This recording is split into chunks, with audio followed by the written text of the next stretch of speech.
अस्सलाम वालेकुम नाज़रीन, मैं Asad Abbas Bhatt advocate high court आपकी खिदमत में हाजिर हूँ एक नई कानूनी इन्फॉर्मेशन या डिस्कशन के साथ। नाज़रीन, आज जो है वो सवाल जिसको हम जवाब करने जा रहे हैं, जिसका जवाब देने जा रहे हैं, वो बच्चों के राइट से मुंसलिक है उनकी प्रॉपर्टी के मुतल्लिक। यानी कि ये कि अगर एक बच्चा जो है किसी प्रॉपर्टी के अंदर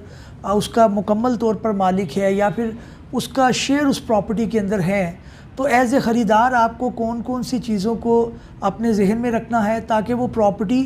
कल को चैलेंज ना हो सके। क्योंकि बच्चे का जो शेयर है किसी प्रॉपर्टी में या बच्चे की प्रॉपर्टी को ख़रीदते वक्त आपको चंद इजाफ़ी चीज़ों का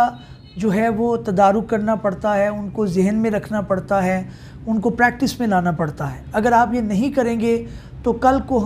ये प्रॉपर्टी जो आपने ख़रीद की है ये सेट असाइड कर दी जाएगी, इसको गैर कानूनी करार दे दिया जाएगा। क्योंकि बच्चे की प्रॉपर्टी उस तरह से नहीं ख़रीदी जाती जिस तरह से प्रॉपर्टी किसी एक बालिग शख्स से ख़रीदी जाती है। नाज़रीन, कौन कौन सी चीज़ों को मद्देनज़र रखना चाहिए? क्या कोई हालिया ऑनरेबल सुप्रीम कोर्ट की तरफ से जजमेंट आई है,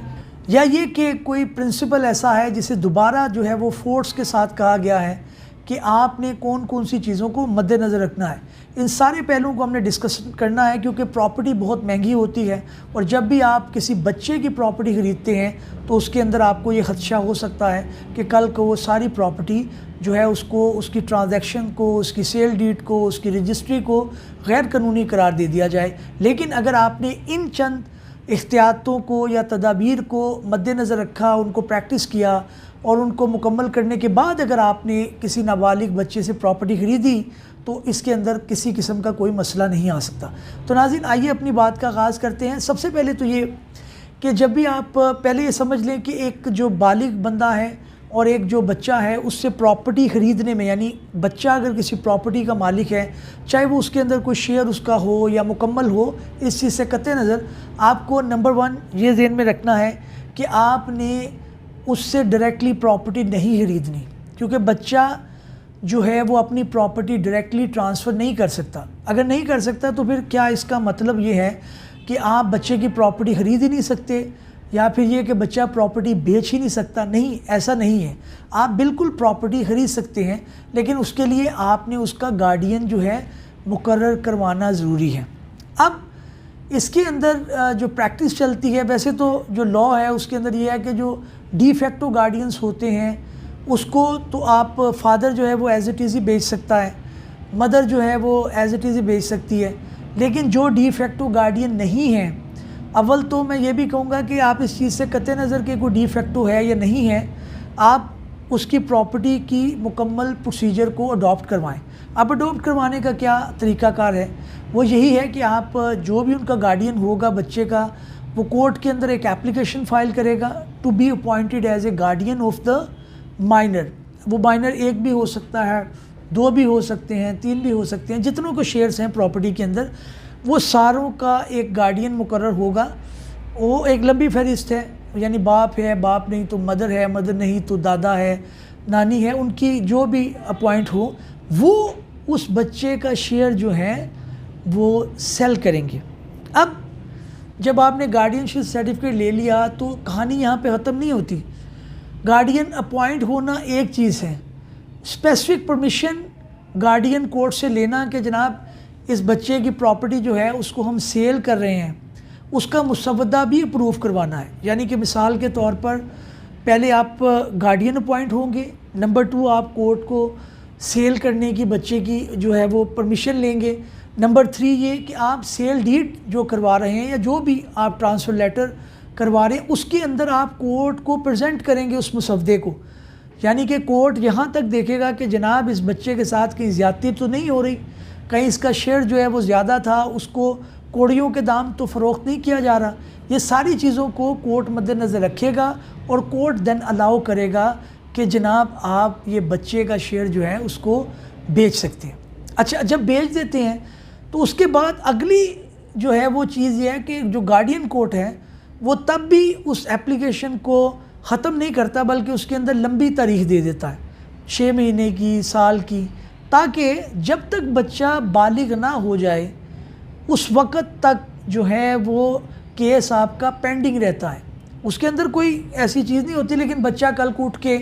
اگر کوئی چیلنج کرے اپنی چیز کو، اگر کہے کہ جناب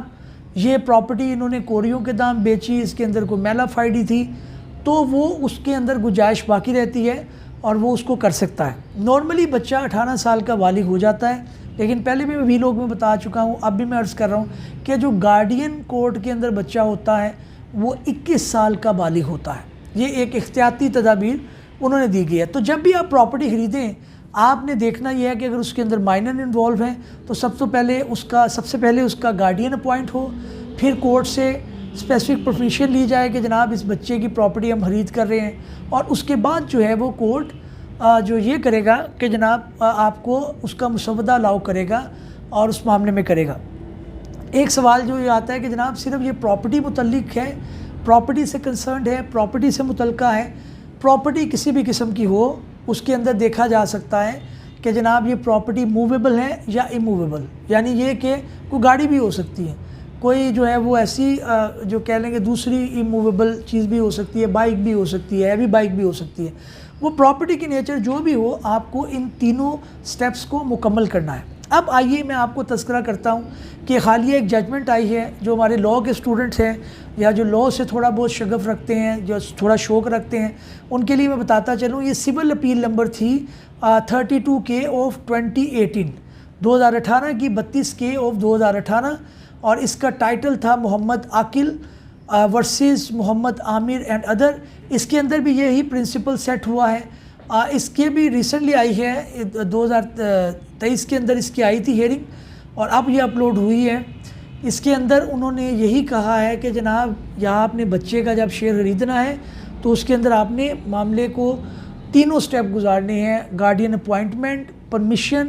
دین approval of the sale draft, یا پھر آپ جو رجسٹری وغیرہ جسے آپ کہتے ہیں اس کا سارا تحریر کورٹ سے اپروو کروائی جائے۔ اس کے اندر بھی ایسا ہوا، ماریہ صدیقی نامی ایک لڑکی تھی اور اس کا ایک بڑا بھائی تھا محمد عامر،